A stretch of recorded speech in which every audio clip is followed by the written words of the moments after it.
It is 12 noon, and that means it is time for us to begin the September edition of the McCormick Theological Seminary Trauma Symposium that we are co-hosting with the Chicago Presbytery. Welcome this afternoon. My name is Reverend Dr. Stephanie Marie Crumpton. I'm the Associate Professor of Practical Theology at McCormick, and I'd like to introduce or have her introduce herself, my co-partner in this work, Reverend Dr. Barbara Wilson. Well, hello, everyone. I'm Barbara Wilson. I am the Director of Collaboration and Community Partnerships with the Presbytery of Chicago, which has approximately 84 or so congregations in the Chicagoland area. We are thrilled to be with you today. Thank you for joining us again. It is so good to see everyone here. We have had a faithful community that has been joining with us since April. We are grateful for what they bring to the space. They give us a reason to exist. We are also grateful for our amazing presenters who have been joining us since April. This afternoon is no different. We have our three panelists that you'll hear from as they talk about care in movement building and movement work. We have all three of the presenters will say a bit more about themselves individually, but I'd love to give just a little bit of information about who they are. First, we'll have Reverend Dr. Teresa Smallwood, the Public Theology and Racial Justice Collaborative, or the Executive Director of the Public Theology and Racial Justice Collaborative at Vanderbilt University. We also have Reverend Vahisha Hassan, Executive Director of Movement and Faith. She and both of them actually happen to be in Nashville. And we also have Reverend Dr. Barbara Gorski, the pastor of Elk Grove Presbyterian Church here in Illinois. Again, they'll say a bit more about themselves as they begin, but just to kind of lay the groundwork for today's conversation, what we know is that we are in a long haul of movement and justice work. And we join, I kind of conceptualize this time in history and this time in movement as a particular episode in a long-term legacy of justice building work. So we are stepping into this work. And the question is, as we step in this contemporary moment, how can we think about the connections that we've had to the past as we move into the future? And part of that has to do with caring for the inner life of those who are on the front lines doing direct action, those who are also on the back lines who are doing community organizing. Everybody who's involved, what we recognize is that we join this work and hopefully we want to be able to leave a legacy, not only of the changes that we've made, but also a legacy of wellness. And that requires that we pay attention to trauma. So that is kind of our focus for today's conversation. How do we care for ourselves in this moment of long-term commitment to justice work while we're also dealing with long-term trauma? The first person that we'll hear from this morning or this afternoon will be Reverend Dr. Teresa Smallwood. Dr. Smallwood, my question for you is, how can the research on trauma and brain science inform our understanding of the impact of stress and trauma on movement building? Well, I want to say thank you first for inviting me and to say to you that this is really groundbreaking work, and I am celebrating both of you for the vision and the prophetic wisdom to bring us to this moment. I'm going to share my screen and see if I can tackle the question in a sort of progressive way, realizing that, there is a fine line between people's relative anger and the rage that is constantly being projected because of the situational ethics that we find ourselves up against, versus the kinds of ways in which pathological things begin to influence our actions. And I want to look at that from a historical and a phenomenological perspective so that we can put into perspective the ways in which our responses must take form. And that's because whether you're on the side of progressive politics or you're on the side of what might be very definitively racist politics, the idea of trauma and the idea of how the brain functions has true depth. And that then becomes a very important piece for us to focus on, because there has been a lot in the media and otherwise trying to essentially frame people's narratives, calling people on the left, thugs and so forth, and calling people on the right having the capacity to defend themselves, so to speak. And so with that then becomes this sort of sociological, psychological, cultural dynamic that has to be given some perspective in order for us to really, really, drill down to the lowest common denominator. And I say that as a religious thinker, as a person who understands psychology in its founding moments, particularly Black psychology, having something to do with both people's understandings and beliefs, and people's understandings and beliefs in contradiction and contradistinction, I should say, of their own faith towards freedom and faith away from that which limits people's freedom. With that, I'm going to share my screen very quickly and give you my thoughts. So when we think in terms of brain science and what is out there, clearly I cannot in 15 minutes talk about everything that we have available. But brain science and trauma and movement building do go together, and they go together in some fairly significant ways.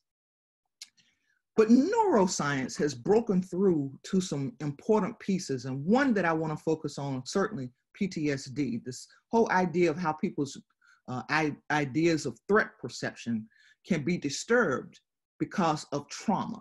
This idea that threat sensitivity, self-image, emotional functioning can cause a serious disruption in the ability to have healthy intersubjective relationality. And of course, as a result, this long-term idea of being traumatized and having stress that comes from that impairs your function, impairs the ability for the brain to respond and to detect threats in a fashion where you can respond through emotional regulation. And the consequences are personal, but they're also outward focused. Nightmares, flashbacks, emotional flooding, attempts to avoid reminders of associated events. And then there becomes this hyper-arousal nature of things where you feel constantly on edge, emotionally triggered by anything that resembles the original trauma. So then there become these distressing thoughts and emotional reactions, and next thing you know, hypervigilance. Frequently, you're keyed up, increased wakefulness, sleep disruption. And of course, then there are these things that go on in the brain that really signal a cortisol increase that brings about kind of fight or flight reaction. Your body detects threats in the environment, activates a sympathetic nervous system, generally speaking, that can deal with threat. But if you've been traumatized, you don't store emotion well. You have reactive anger and impulsivity. And then your alerts and your readiness for quick action become something that is less in control. And reactive anger then leads to impulsive behaviors, and the next thing you know, you're emotionally triggered. Fear and anger fall in. But let's take a step back and understand how this brain piece came to be as it relates particularly to how people are perceived. Because craniology, this notion of studying the brain or even the skull size and all of that, really did a number on African Americans. And because early anthropologists wanted to look at the size of somebody's skull and say who was an imbecile, who was beast-like, who was not to be given the human attributes, then we fall into this legacy of being treated like animals. This Getty Images is a screenshot, and I left off intentionally what Getty Images does because it's traumatic. They are now selling this particular piece of film as $499. That becomes trauma for us. And then the idea of what craniology established as a lie gets held by children marching for freedom, saying we're not animals, we need jobs. All of this is obviously quite traumatic. Having guns and bayonets pushed at you, this is our historical reality. I am a man is a declaration that we're not animals. We're not beast-like. The fact that we need to be educated and someone will react to Brown versus Board in a fashion where in Virginia, they closed the schools down for 5 years, all very traumatic. And then the loss of our leaders, those who understand what the politics must be, who understand what we must fight for and how freedom is eluding.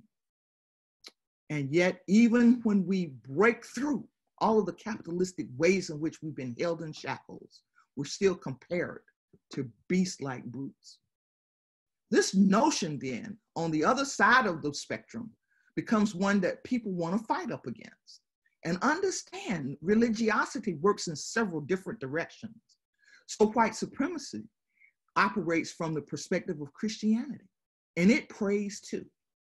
And it prays prayers like, consecrate my sword and strengthen the arm that wields it, purify my mind and secure my heart that the blood it circulates remains pure and incorruptible, and so on and so forth. The whole idea being, let me take my soul into battle. And when these two things come together, the marches become traumatizing because you understand that there's something serious being said about who matters. But when we take our knee, when we take a stand, it's considered inappropriate. Kneeling becomes something we shouldn't do, whereas kneeling is something they do, and it's all traumatic. So taking a knee, a very religious ideal, can itself be traumatic. What should we do about it? In movement building, there has to be an assessment of what are the things at stake. And I say very simply because I know that Black Lives Matter activists have taken to suicide. There have been several. The question becomes, how do we manage the rage and the anger over against what are perceptions that themselves are motivated by PTSD that suggest we're beast-like and should be shot down? First of all, I point to Ephesians 4:26. Be angry, but sin not.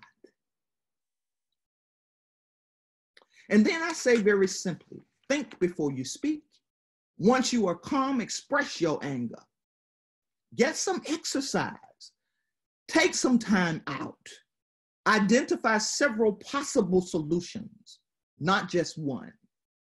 Don't feed, in other words, the animal, the beast that wants to devour you. If you already have a felony, don't go stand in a line and get arrested again. Identify what statements, like the I statements, that can ground you. Don't hold grudges. Think solutions. Use humor to release your tension. There's a lot that's comical about the president we currently have. And then practice relaxation skills, deep breathing, finding calming words, music for me. And then, of course, you know your body. Know when and how to seek help. My firmest recommendation is develop a prayer life or a meditation life, because this movement has been given to us as a baton. And our ancestors said, we who believe in freedom cannot rest.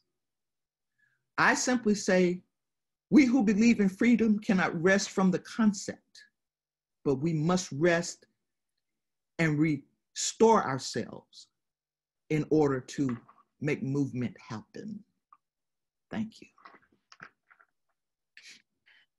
Reverend Dr. Smallwood, that was amazing. It's one of the things that I think is really important is from your words and your presentation is the importance of how the prism or the lens gets shifted when we hear about trauma from someone who is doing work on the ground, engaged in trauma, right? So there's the science, which I love that you pointed out. We've been talking about trauma, since April, but what I love is how you framed the symptoms of PTSD, and in particular, how you talked about threat detection, like your capacity for threat detection is heightened, right? Because you're consistently in a traumatic, a chronically stressful environment. right? So threat detection, and also what I think was really powerful also was to notice that there are perceptions that are being generated, but that essentially are being motivated by PTSD in and of itself, right? So there's a way of looking at the world, and that is what you see, but you're seeing through I shouldn't say but to subvert it, and you're seeing through the lenses of how PTSD is shaping perception. I think that's incredibly important, especially when we think about care for movements, but movement building, because that stuff will come inside the movement, right? It won't just go outside, but it will come inside the movement. You talked about that impacting interpersonal relationships. I love this. And then you close us out with some important steps, right, around some skills that we can think about how now we understand this. Here's some things that we can do. This is the perfect transition over to Reverend Vahisha Hassan. She's going to take us deeper into that. I think I also neglected to mention that Reverend Hassan is also, I think I have it right, a mental health professional.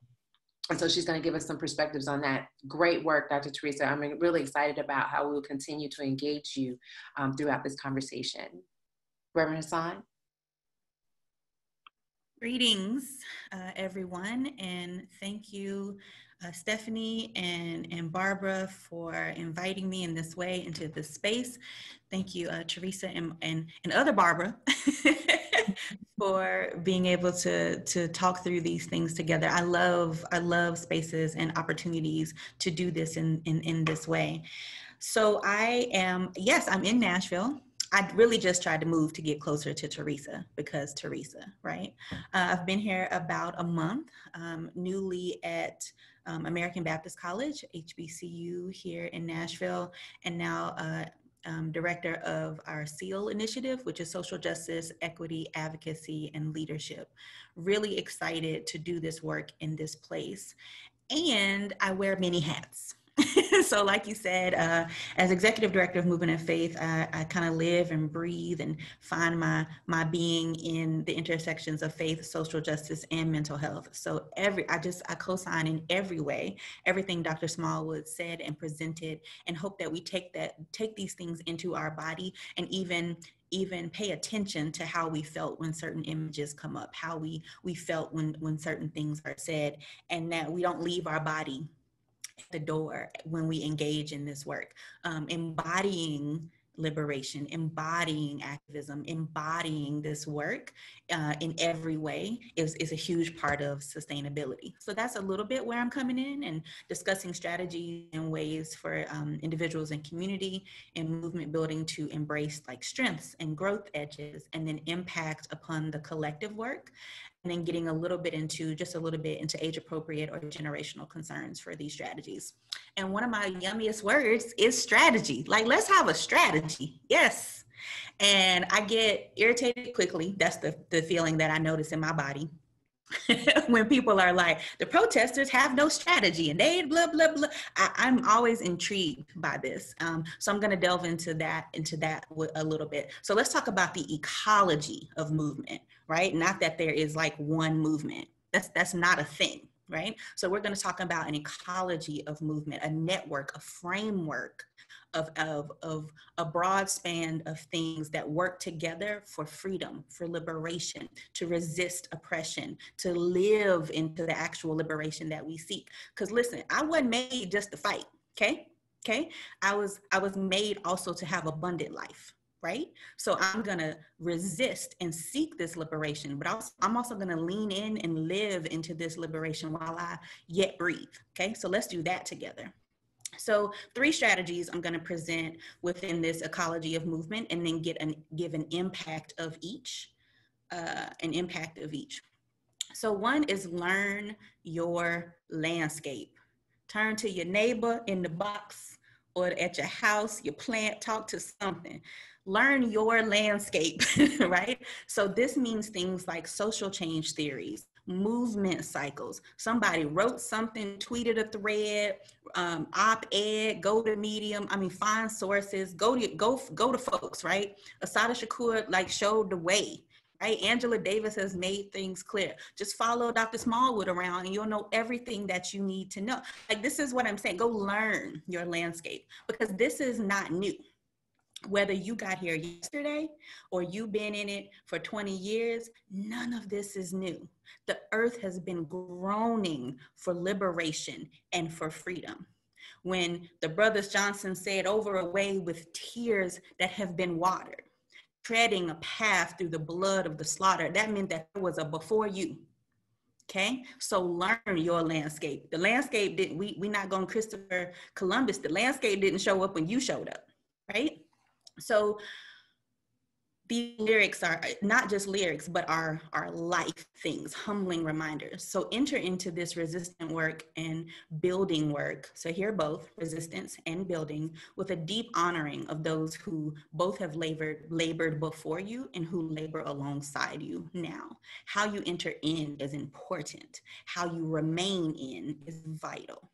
Not just for you, but for all of us. So look into movement cycles. Can be very similar, I mean, just in a nutshell, because we only have, this limited time in this space, but think about books. Go back to just like your grade school education. There's a rising action, there's a climax, there's a falling action, there's a leveling off at times. And then there's even this vacuum where you just don't know what's happening, right? So there's a cycle, a cyclical nature to the ecology of all of this, just like we have seasons.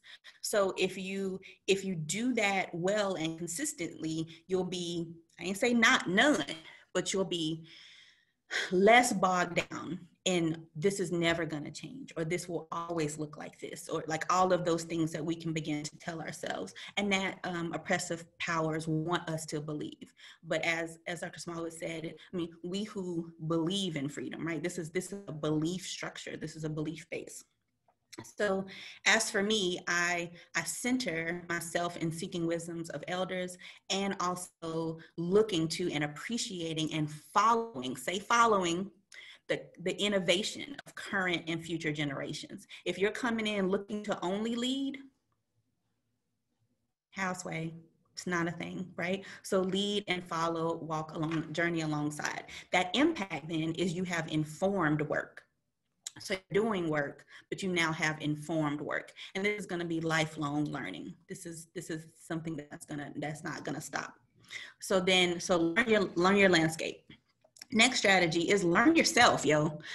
So even talking about being aware of your body, staying in tune with your body, and Dr. Smallwood talking about these the science of ourselves, and even the science that people would like to project onto ourselves. But who are you as an agent of change? And at this point, there are many and multiple theories of social change, and I'm only going to speak to one in this moment, but there are many. So don't let this limit you. But this is the one that I use the most in when I do trainings. And so it's very familiar: advocate, organizer, rebel, advocate, rebel, helper, and organizer. And so I usually tell this story in the framework of, I'm originally from Charlotte, North Carolina. And when Keith Lamont Scott was murdered by the police there, we did some major, just amazing organizing, and we're able to have at least 2 centralized locations where some of that work happened. And one of them was a church. And I was able to see these roles played out in real time. So you had the advocate, who, this is the person that's going to leverage relationships with folks in official positions, here official positions of power to change like a policy or a practice.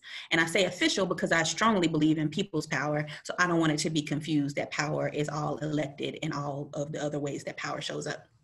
So with advocates, you're thinking reformers, incremental change agents, harm reductionists, right? Does this sound like you? Do you have relationships, or would you want to develop relationships with people who are already in official positions of power? And that is how you can be an agent of change. That's how you would like to show up in social change space, right?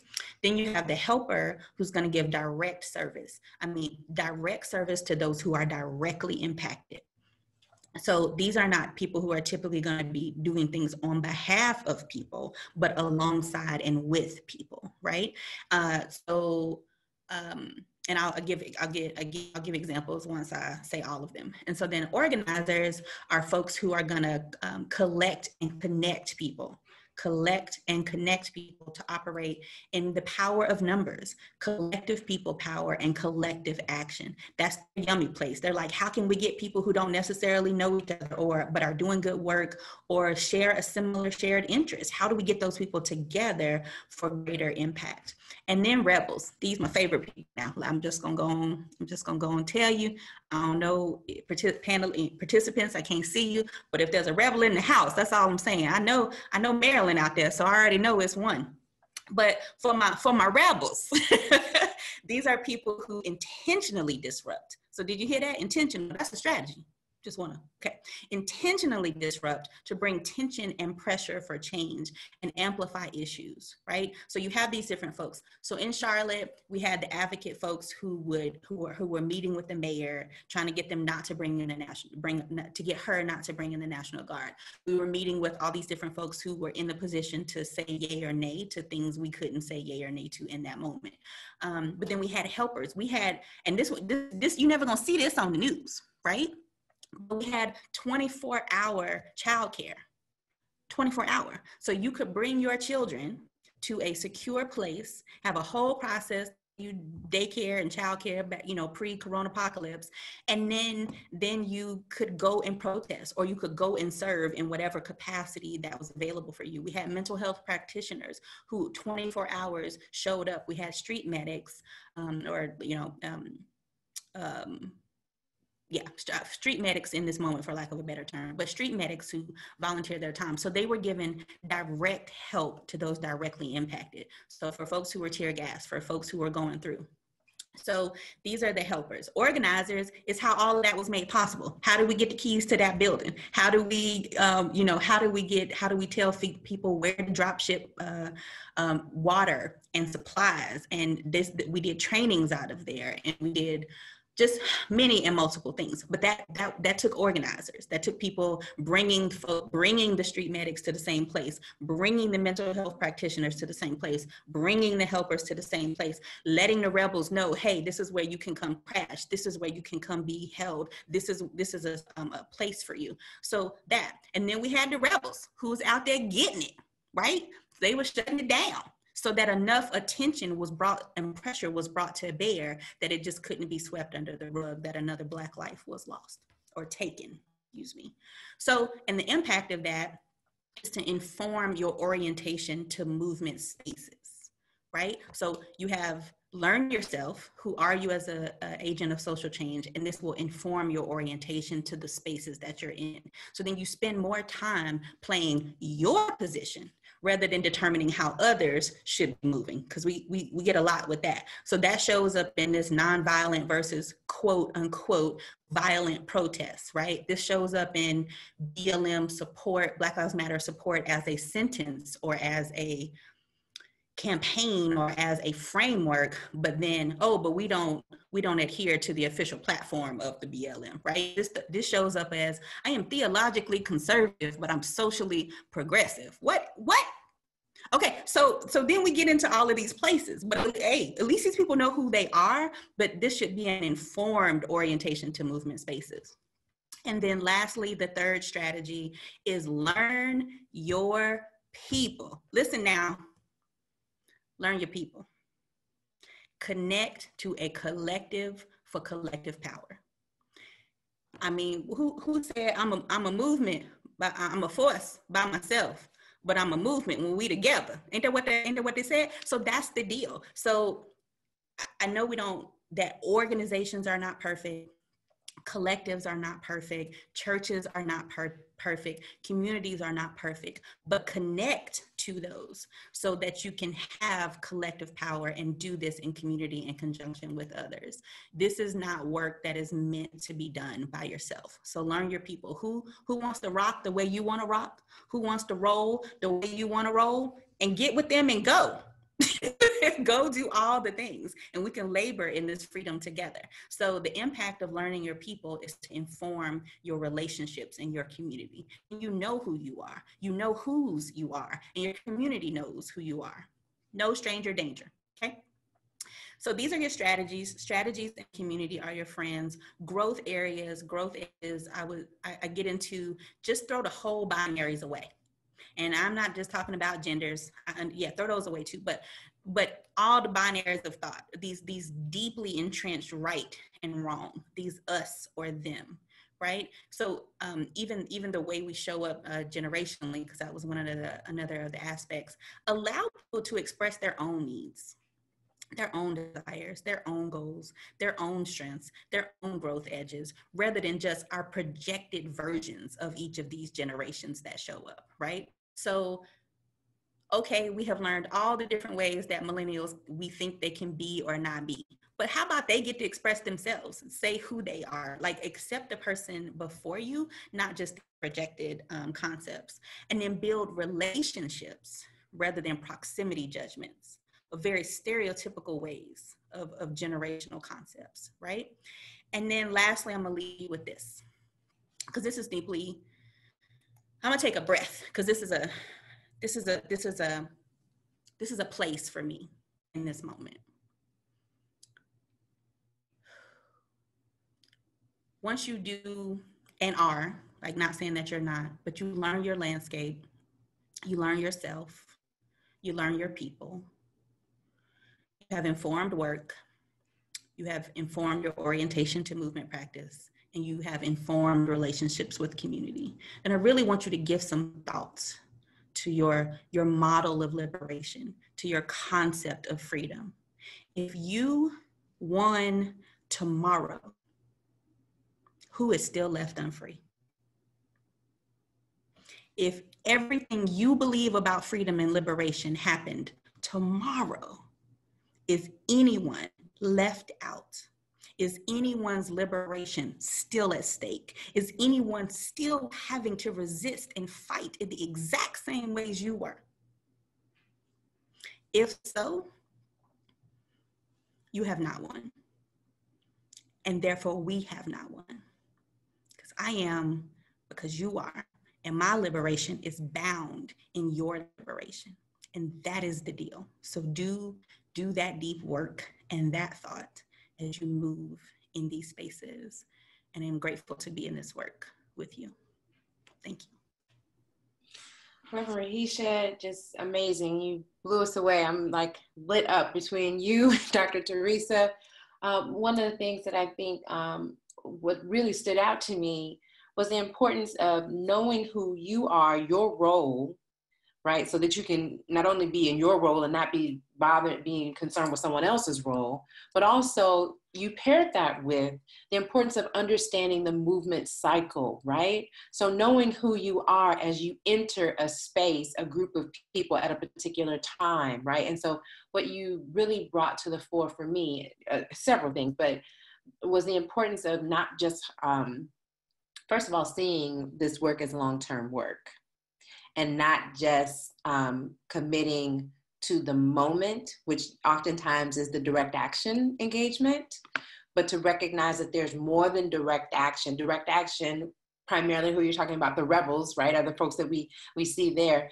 So to recognize that there are different roles and that there are different cycles in this process. And so it may begin with a direct action, or actually the direct action was probably step number 4. There's probably been some organizing leading up to that, right? So recognizing that though you may be drawn to a moment, that moment is part of an entire community that you're seeking to become a part of, that you're seeking to join in, and just that importance of recognizing we are coming into a moment that has been going on along. So the importance of building relationships based on you knowing who you are, right? And being willing to commit to that. It was so helpful. I'm excited. We're doing great work. We're cruising. And we're getting a lot of good feedback in the chat also. People are excited. Reverend Barbara Gorski, I want to bring you in. I think that my question for you, and I have to write these things down to stay on track because I get a little excited, so I have to go back to my notes. Reverend Barbara Gorski, how can faith and inform and shape the tone and tenor of moment building? Not only why, but also how we maintain relationships. Can you offer us some more, like Vahisha Hassan talked about, strategies, but are there also tools that are established and that are already ready to roll for people who are wanting to do the work that Vahisha is talking about, but they're entering maybe from a different space. They may not be professionals. These may be lay persons who are joining the work. Reverend Vahisha has the advantage of being able to pull in a network of multiple healers and trainers who have been trained, but there are also persons who are everyday people trying to find their way and their role as healers. Can you talk about some of the faith-informed programs, actually, or models, shall I say, that can help us with that? One in particular that has been very much adopted by the Presbytery here in Chicago. So I just want to put that out there. Excuse me. Thank you so much for inviting me here today. I am like on fire after already hearing our other presenters. So I am going to talk in a little bit different direction. I'm going to talk today about companionship, which is a particular model of how to be present to people that are wounded or have PTSD. And I want to just talk briefly about my interest in that. And Barbara Wilson has been an advocate helping me get trained within the Chicago Presbytery so that we can actually train other churches and people on how to be present to people that have mental health issues. I want to start by saying I did some graduate work on ACEs, which came up already a little bit, adverse childhood experiences, and how people have all this. Dr. Teresa talked about all this physiological and psychological effects of having all this trauma in your life. And I came from the perspective of a pastor saying, what do we do when these people that are so wounded come into our church? You know, how are we to be present for them in a way that we can have a relationship with them that can lead toward healing? And I've been really puzzled with that because often we have found that people that have mental health problems and some of their struggles, it's hard for them to fit into the community, right? It's hard for them to feel comfortable, and the parishioners, the people in the church, sometimes don't know what to do. Like, what do I say? How can I help them? How can I welcome them into this community and be part of us, right? So the companionship model is a model that I learned, a training that I went to, a specific training on how to really be present to people that have mental health challenges. And really, I'd like to say people that are just wounded in general. And so in looking at the tenor of movement, you know, it all has to do then with the movement of the church in being able to welcome people into the environment to become part of the community. And so the question that I'd like to share with you is, starting out, is why the companionship model and what does it bring to us? And it starts out by saying people of faith, I would say most of us in general, we're very sensitive to the needs of others. You know, we really care about other people. We have compassion for others, right? And we always want to move into action and help people, but we don't always know what's the way to do it. What's the best way to help? And we're really concerned, I believe, at the very fundamental level with the struggles that people have. And so then how do we live out our faith in a way that we can really make a difference in the lives of others? And this is what the companionship model does for us. It's about building relationships. And I'm really going to talk to you really specifically about this model of presence. It's really a ministry of presence. It's about building relationships. In companionship ministry, we seek to welcome everybody into our setting without judgment. Now, you might say, oh, I'm not a judgmental person, right? I've got it all together, right? But the reality is, especially if somebody's wounded greatly, as so appropriately Dr. Teresa talked about, sometimes they act a little differently because they carry a lot of pain inside of them, and they might not be able to interact quite the way that we might interact with our neighbor who we talk to all the time. Well, in companionship, what we want to be is we want to not be judgmental. We want to just accept everyone right where they are. We don't have to even know their whole history. We just want to accept them right where they are. And then in that ability to just be present, we really want to open up the opportunity to have a relationship with them. And in that, which is really interesting, unlike other relationships, so some of us are pastors, some of us work in organizations, and we all come, you know, with all these titles that we have, all this experience that we have, that we think we need to draw on, right, to really help us be the people we need to be for these people that are wounded. But in the companionship model, it's all about just being who you are without any of your titles. Just be the person you are, caring, having compassion, and wanting to make a difference in somebody else's life. So at first, that is like one of the hardest things it was for me to overcome, is because I have a background in chaplaincy, and I'm like, oh yeah, I know how to be a chaplain. I know how to bring the conversation to a certain place. I know how to talk to them. Or as a pastor and a minister, you know, I know how to be present to people. But the companionship model is just being another human being to another human being. I don't have to have any degrees. In fact, they tell you, get rid of your degrees, at least in the way that you're present to someone. So the goal in this relationship is to understand the struggle, the deep struggle that is underneath that people carry with them. And in the basic sense, it is a welcoming the stranger. So that is the kind of the overall goal of being present to someone in the same way that you would welcome a stranger. It's a relationship that we want to have with somebody, built on authenticity and just a genuine caring for someone, right? We're not trying to move somebody to a different place. We're not trying to change them. We're just trying to be present to them and say, you know what, I just care about you. I care about you because I'm a human being, you're a human being. Let's just care about each other. So the foundation principle then is this authentic, genuine relationship. And companionship model believes that if you can have a genuine, caring, compassionate relationship, that it will help bring healing. So that's one of the premises of this model of being present, is that if we can really just be with one another, we can help bring healing. But healing doesn't happen overnight. And it doesn't happen when you have one encounter with a person. So the companionship model is about how we start to have these relationships with people that are long-term. That we meet them one day, we talk to them, they get to know us, we share about who we are. And this relationship is built over time. And then over time, you see this connection and this partnership between one person to another, a mutuality, is what can build trust then. And what I believe the companionship model will profess is that it allows for healing to happen.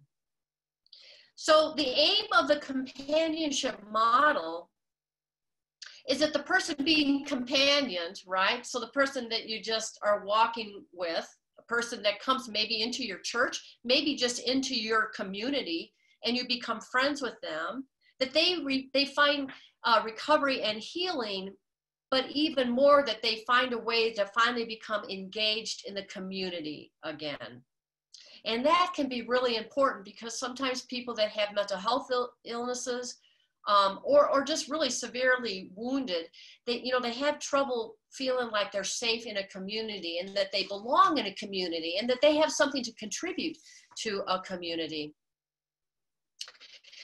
So then what I wanted to share with you is, I want to share with you one of the presenters who taught this model to me. He had this story that I thought was so, it just struck me as such an important story to remember. She worked in a social setting and did some kind of art projects with people. And people were welcome to come in and do these art projects. Companionship building, right? Relationship building, doing your creative art things. And she said there was this one man that always sat outside the building. and she knew he was troubled. He had trouble like talking and communicating, and he just was outside the building. And every day she would go by and say, hi, how are you? You're welcome to come if you want.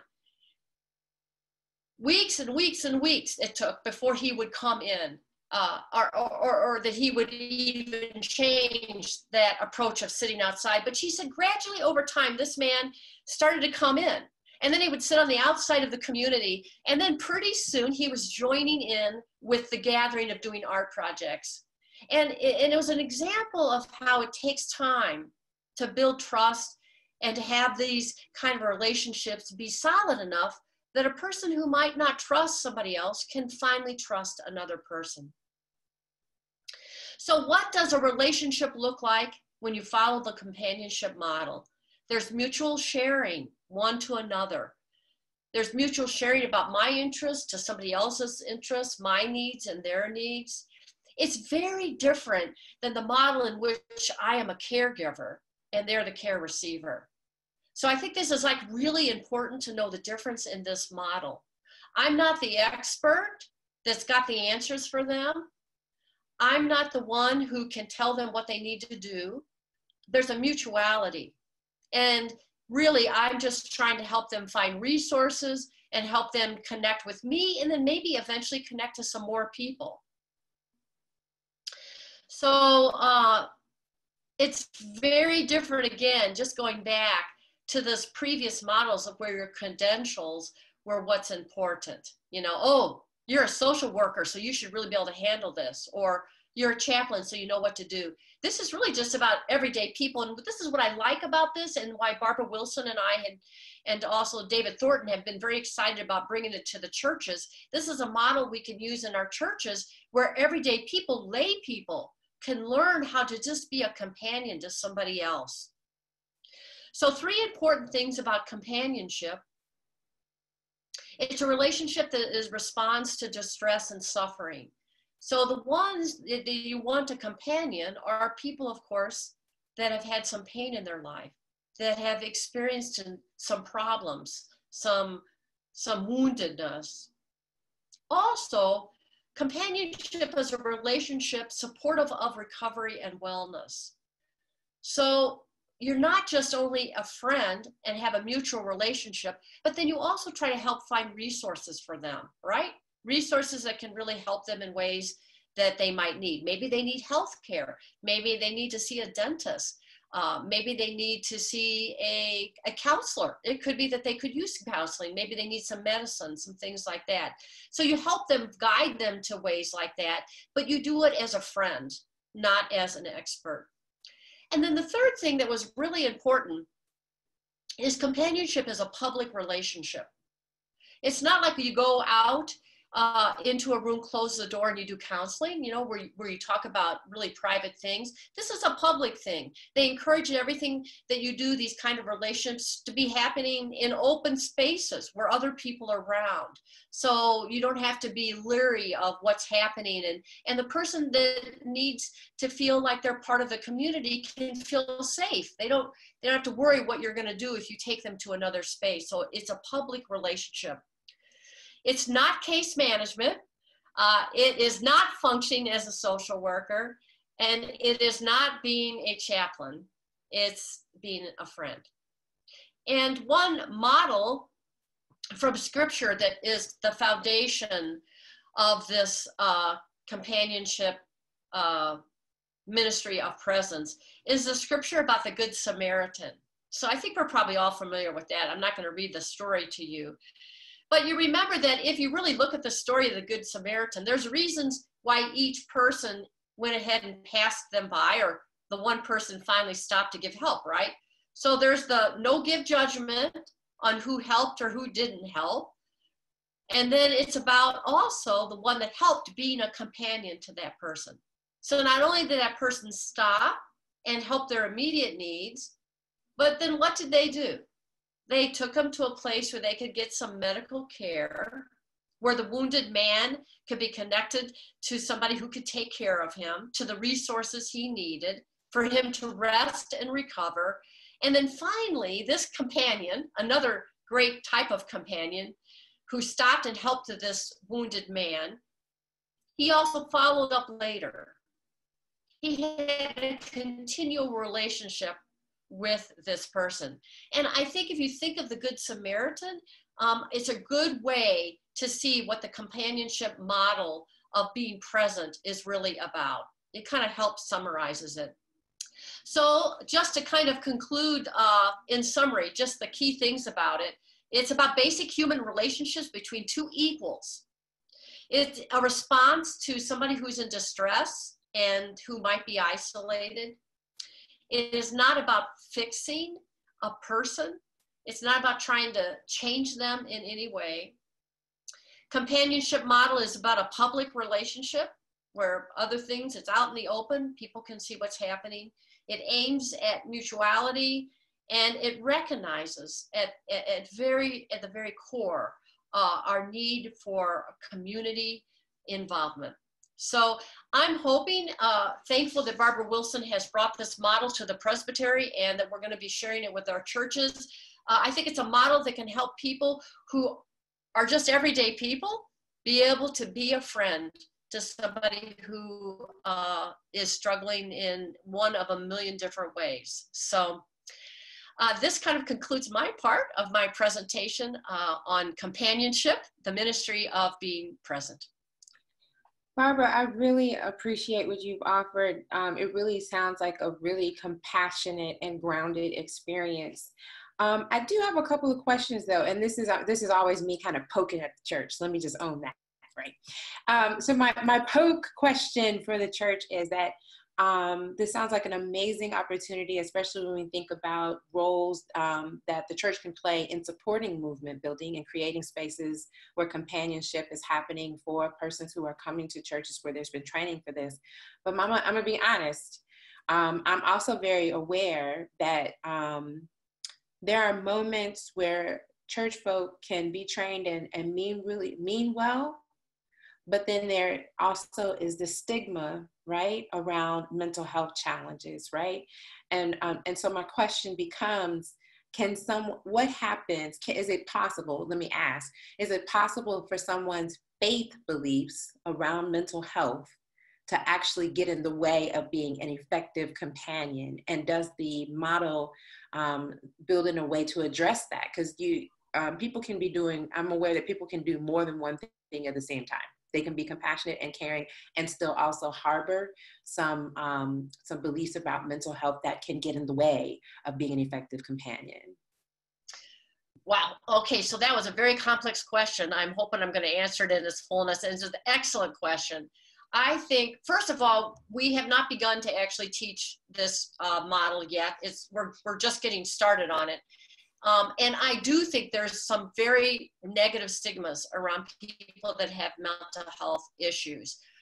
My goal is that by having these kind of trainings where we can talk about mental health issues and try to demystify some of these misconceptions that people have about mental illness.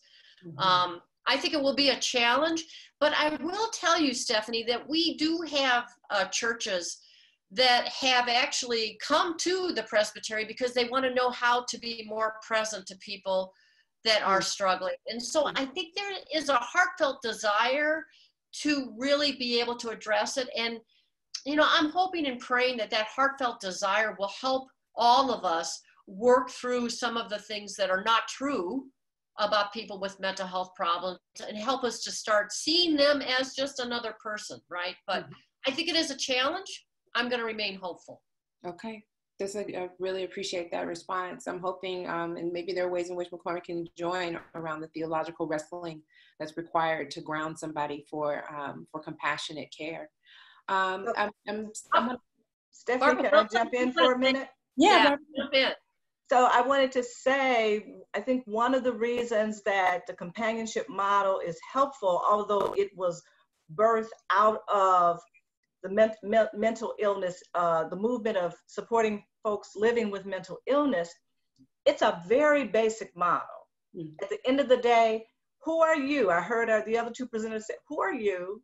What do you believe? And how are you building relationships? And so not only with persons living with mental illness, and also the rest of us, right? When we talk about mission with congregations, how we're doing ministry and mission, how we build those relationships will be so key. And so this model actually encapsulates a lot of depth, and the actual curriculum does allow, those workshops do allow for this kind of dialogues. I just want to give that plug. You're absolutely on point. Often we, the church, have compassion, but we exhibit that compassion in ways that's not healthy and not helpful. And so your point is valid. Companionship calls us to live more fully into what we say we believe. You know, if we believe all people are made in the image of God, the divine, all people have a value and worth, well, how are we building those relationships, right? With activists, with folks behind the scenes, with people we're working to serve in the soup kitchen. So this model is so basic. And we do this with people we want to be in relationship with. That's what's interesting, right? So it's not that human beings, all of us may not know how to build some healthy relationships, and we all do have to learn, right? But this is very basic. How do we see the other? So anyway, I got to stop there because we want to hear from our presenters. I think that you offer me something that I can, that will help us get in to another element of conversation with our presenters, the importance of building healthy community, building relationship. I want to back up to a piece that oftentimes is uncomfortable, but is too important for us to step over it, right? And so, Dr. Smallwood, I have a question for you. You talked earlier about the amount of suicide that is happening amongst activists and organizers. Can you say a bit more about what you've seen and its impact on movement work? Thank you for the question. I raised it because there are always, and I hesitate to say it this way, but this is how I think of it. You know, in every war, there are casualties. And in our ideological wars, we have casualties. It is not something that I welcome. It is not something that I celebrate, but it is something we must take note of. And when we think in terms of the movement, the stressors, the traumas, the situation in Ferguson was the first one I really took notice of. Though when we think about Baldwin and the time that he wrote in, it happened a whole lot, even, you know, historically. But when I think about what I felt at the moment that I learned about Edward Crawford, and of course it was immediately dubbed a suicide, but it was around the whole Ferguson uprising, you know, Mike Brown, the whole idea behind that, and it got brushed over. We do a lot, you know, in movement building, but we don't deal with those issues. But then what really got me was when we had the young man in Ohio, Marshawn McCarroll II. And Marshawn in Ohio made these statements, I believe it was on Facebook, that my demons won today. And what that does for me is it helps me see the sort of parameters within which these ideas of trauma and anger, these ideas of the sort of compendium of emotion ride up against and with, it's like, you know, a riding partner with those who are out there. And so, you know, one of the things I didn't say that we really must do is read more from the memoirs and the pieces of people in movement. Because they are helpful to us understanding how a Patrice Concoulas has not taken her life, even though she's been called a terrorist, right? And at the same time, how others of us still carry trauma in our bodies. It's this notion, and certainly we'll get into epigenetics as well at some point in our conversation. But it's this notion that we have to bring the balance, which is why I give those simplistic 10 tips about, you know, Where is your calm word? How do you come back to yourself? Mm-hmm. Because the demons, if you will, can drive us. If faith, for instance, is the engine that drives us, faith can drive you just as quickly to toxicity as it can to wholeness. And so we must be able to bring the balance, because everyone has the capacity for their scales to be tipped. Mm-hmm. Every morning you wake up with the opportunity to tip one way or the other. And it is simply community that may make the difference, and sometimes not. And so with that, Reverend Vahisha, I want to follow up with you. So can you talk about ways that we can, ways that you have seen and that you are, let me take away from you're directly in the work, ways that you have seen, are working with, and ways that you have observed people who are trying to work out the tension between mental health authenticity versus mental health stigma, right? Being able to tell the truth about being who you are, and then also reckoning with the stigma that is in general, there's mental health stigma in society. But I wonder, is there a particular way that mental health gets stigmatized, bumped up against capacity and strength in movement work? So yes. This is my short answer, but yes, both. I'm gonna get to the strength part in a second, and I do want to. There is a generalized stigma, mental health stigma, but then there is also specific ways that mental health stigma shows up in the church and shows up in faith settings. And I can speak to my particular tradition being the Black church, right? And so. Maybe like 2 years ago, I was a keynote for a symposium in Atlanta, and it was mental health and the state of mental health in the Black church.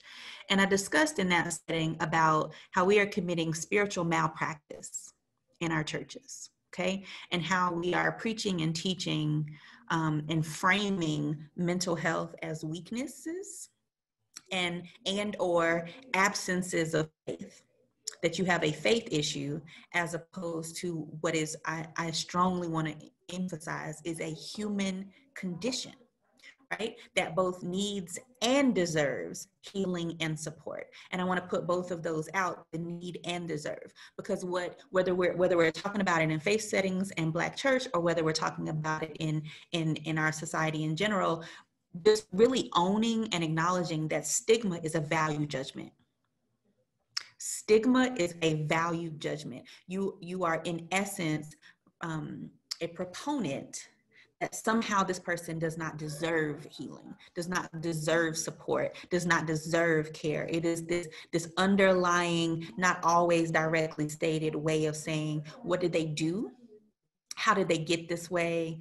Somehow it was their fault, right? Or our fault, if you will. And so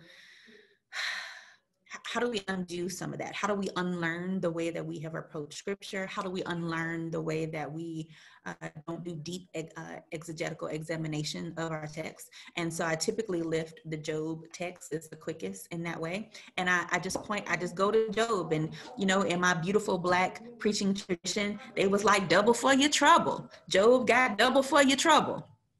Job lost everything. But was given everything back twice. And I would say to my students, I would say to my class, I would say in speaking situations, what kind of spouses and children y'all got that they can just be replaced by two of them, two of the position, not two of the personhood. You can't replace no heartbeat with two more heartbeats. What are we doing to each other? Right? And so even and that's the spiritual malpractice place, right? So yes, there was restoration, but there was also deep loss, deep grief, deep trauma. And even if Job sat with a restored 4-year-old on his knee, you think Job don't remember and grieve the 4-year-old he lost? Come on, y'all, we human. We are human with human conditions. So let's do better at our exegetical examination of our sacred text, because the sacred part is that that it's in relationship with our Creator, who has said very clearly what we need and what we deserve. Nice. Thank you. That helped work through that. Looks like Dr. Yeah. Barbara, you got something? So this is just so rich. I'm gonna say this and be quiet because I want other questions. But We're not gonna be quiet. I want you to be quiet. What we're saying helps to lift up and amplify the condition of the church. For all that we do that is good and life-giving and helpful, we also, for all of those complex reasons, have chosen this other piece. And so what you just said is across the board. No wonder there's a stigma about mental illness. We have stigmas about so much in some of our contexts, right? Wow. Okay. I got it out. Go on, y'all. I didn't answer one part of it, so let me throw that in just as a resource and a framework. And so I am part of a core set of folks who intentionally do healing work in movement spaces. And this is called TRACK. It's TRACC, 4 movements, the number 4. And so TRACK for Movements was born out of practitioners and healers who were called in or were already a part of movement spaces to integrate healing work in those spaces. So like pointing out that, like again in Charlotte, North Carolina, that it was a part of the organizing that you go from getting what is considered just biophysical care, right, to emotional and mental health support in the same place, in the same process. And then also I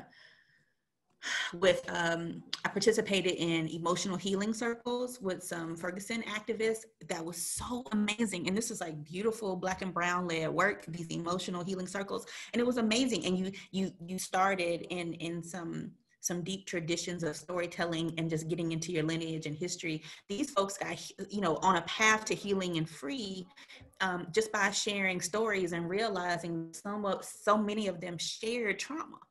Right, that they had their stories were so similar, and so then they also didn't feel so alone, and they also understood why it was already in their DNA, it was already in their bones to directly resist and respond the way that they resisted and responded. So we talk about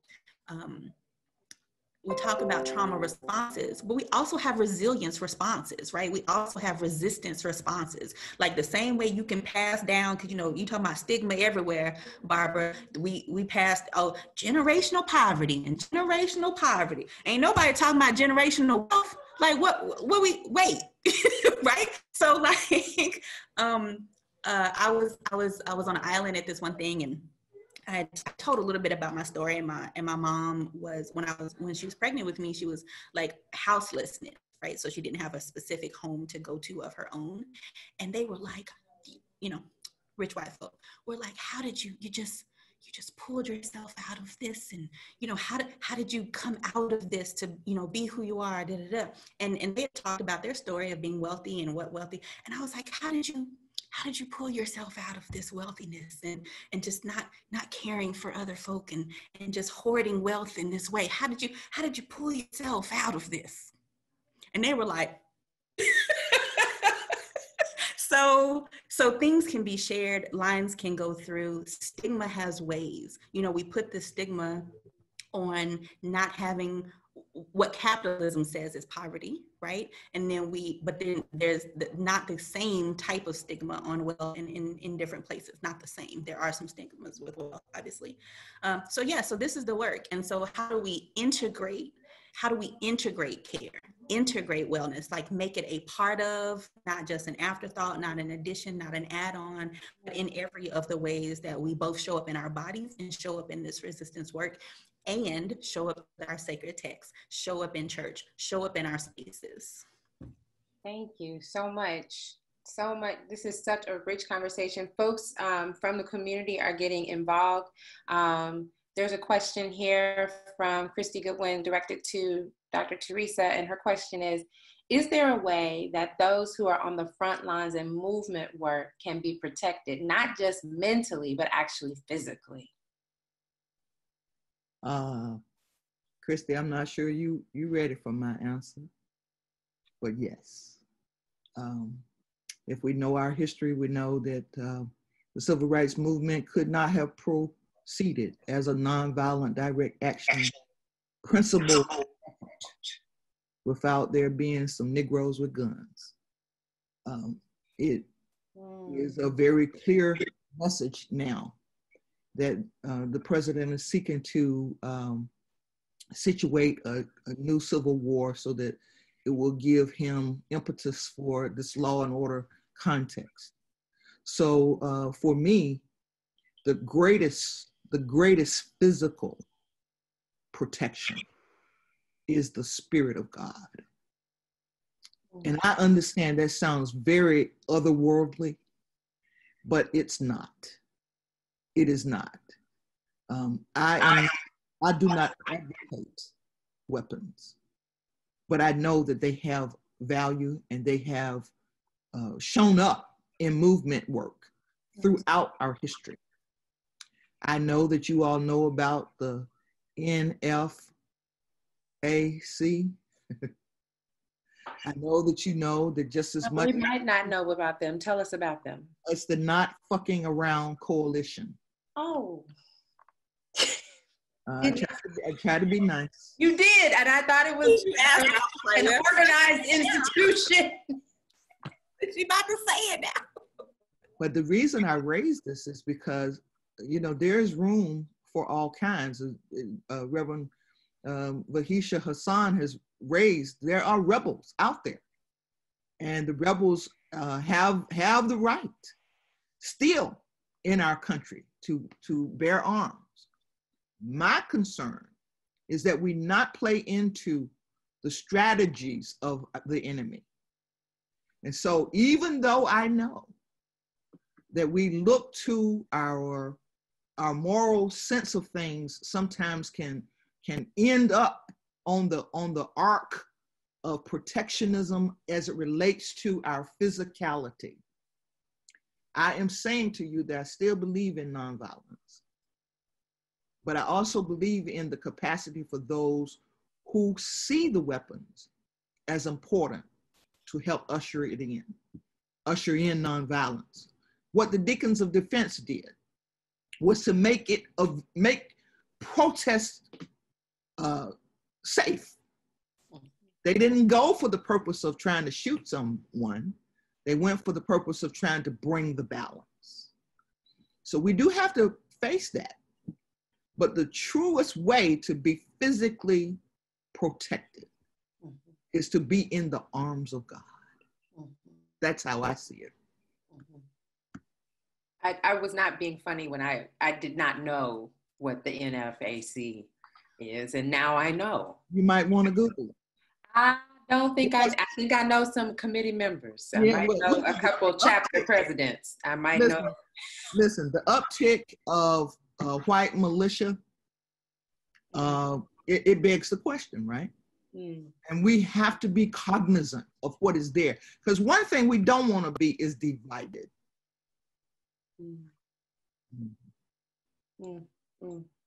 I just want to say thank you because there is, in many places, not simply in faith communities, this veil of avoidance and denial. So I just need to say thank you for what you just said.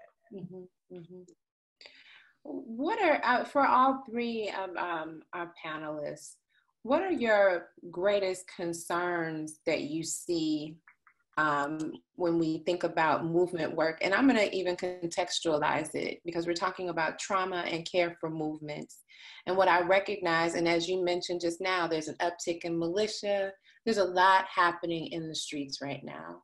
What are your, from where you do your particular work, what are your greatest concerns for care in the movement? And also, I'll just stop with that, especially as we approach the election.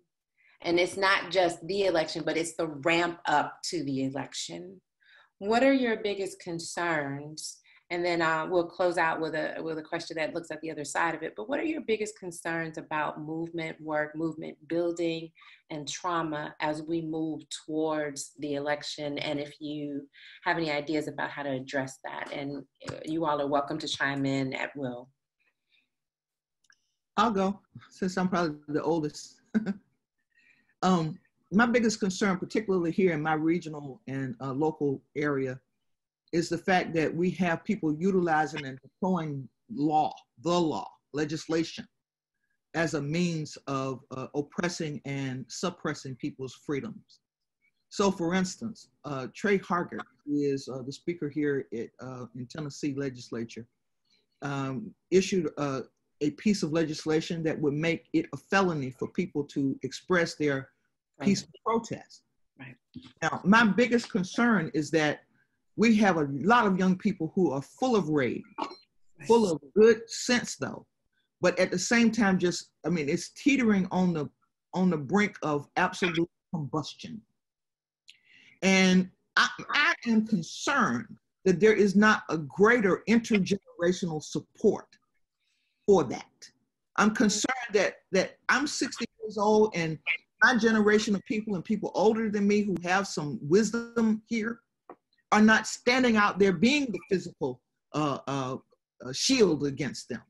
Yes. So my recommendation is that white supremacy bought white privilege. And while I've got a lot of allies, I need some white co-conspirators to begin forming the lines. In fact, if we're going to test the waters of the constitutionality of that particular rule, I'm calling for some suburban housewives to go and protest on the steps of the Capitol.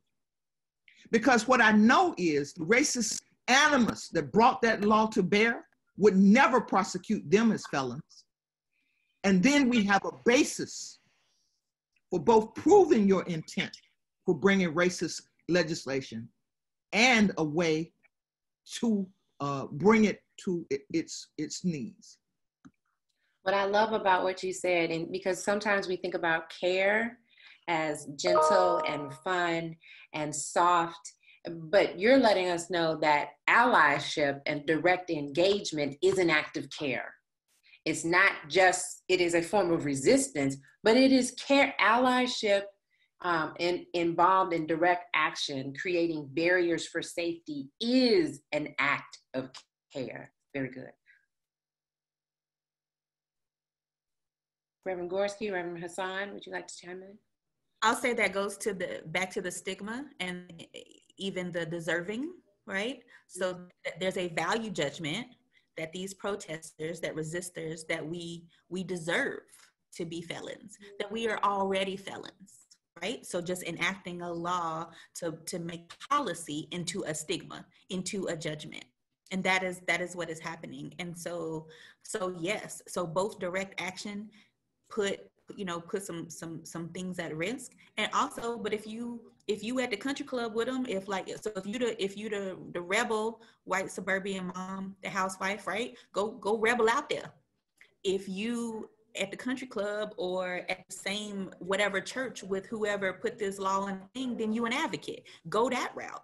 If you walk, if y'all have a play date every other week with the child of whoever to whatever, like that's your in. So either way, how is your co-conspirating showing up in an active way with some impact, right? And then my concern is, I guess even within my section of presentation about like strategies and learning your landscape and learning yourself, learning your people, is yeah, we haven't done that work. We haven't done that work. And in order for this to be sustainable in these ways, like how, and not that, social media is the metric for everything, but I'm just giving an example that I can post one thing and it will get all of these different types of attention.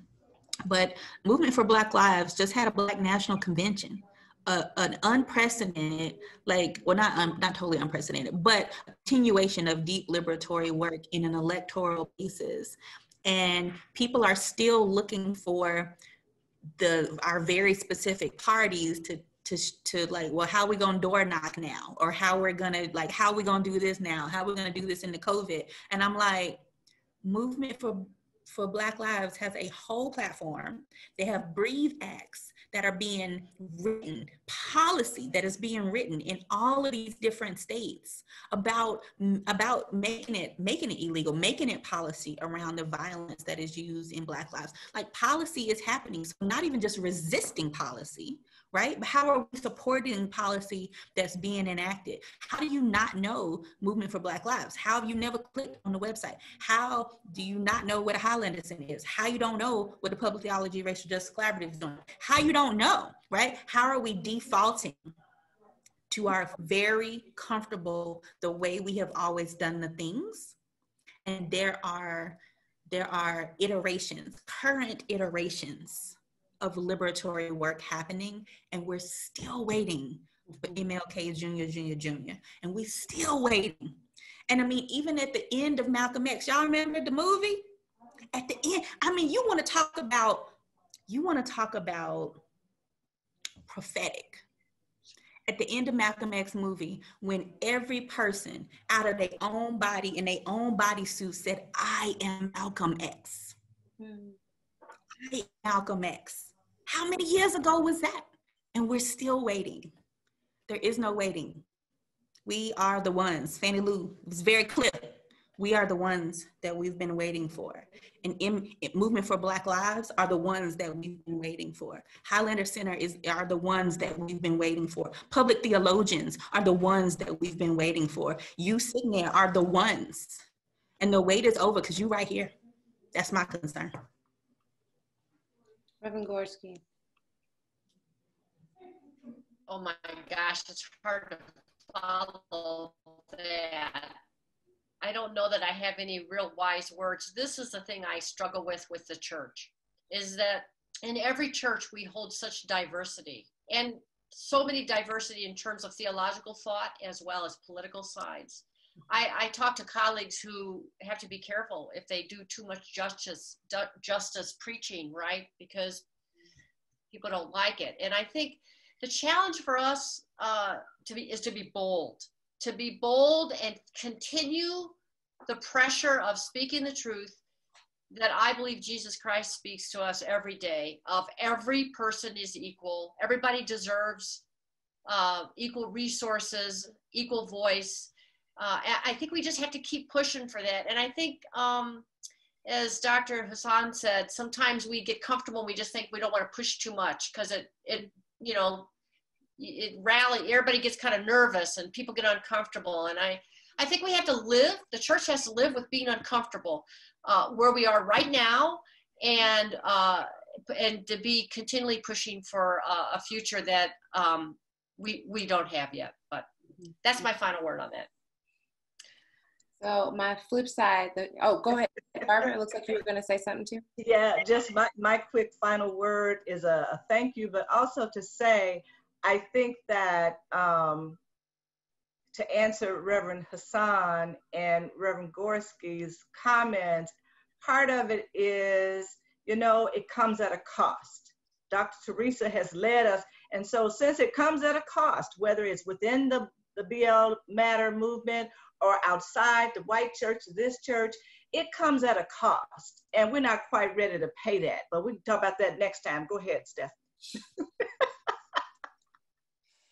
I'm gonna give a heads up about what's coming the next time this panel joins us again in 2 weeks. We'll be talking. We've raised some of the issues that around care and movement work, but the follow-up conversation is about sustainability. So going deeper into the pieces that we've talked about, how do you navigate conflict? How do you deal with different things around individual care versus collective care, and also rituals and practices that people are doing communally and collectively. So we're going to get into some of those things. That's my announcement that in 2 weeks, these fine folks are going to rejoin us for the second edition for September, and our focus around community organizing and activism and how to care and movement work. But before we go, I would like to ask our presenters to leave us a final word. We've got just a few minutes. What are your hopes? Because it's important, and I don't say hope like you have to fix it, but I do want to ask, And sometimes people may replace the word hope with determination. That's the thing that I'm working on hearing from folk. What are your hopes and or determinations for what you would like to see in terms of care? If we won the war, what is your hope for on the other side of the war? Because I think that's important.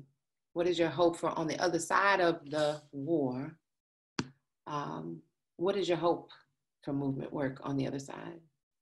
And the people involved in movement work, because we can talk about movement work as this kind of ominous thing, this structure, this movement, but there are people involved. What are your hopes? Those will be our final, we're going to close out that way.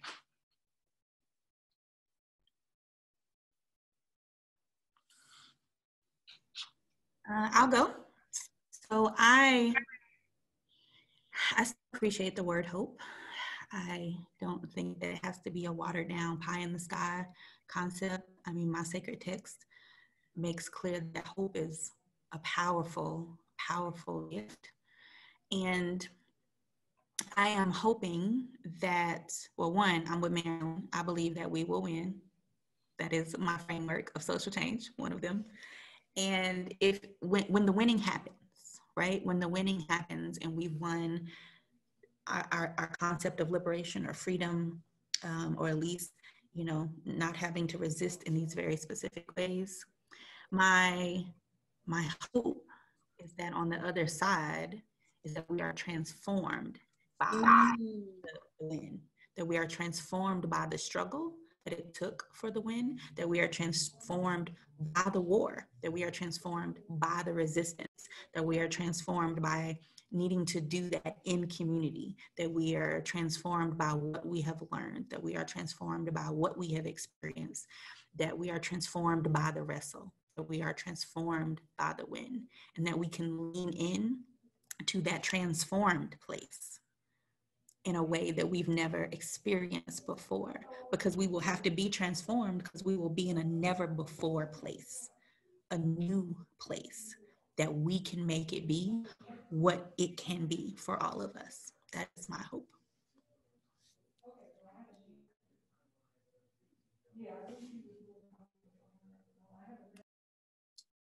I'll go.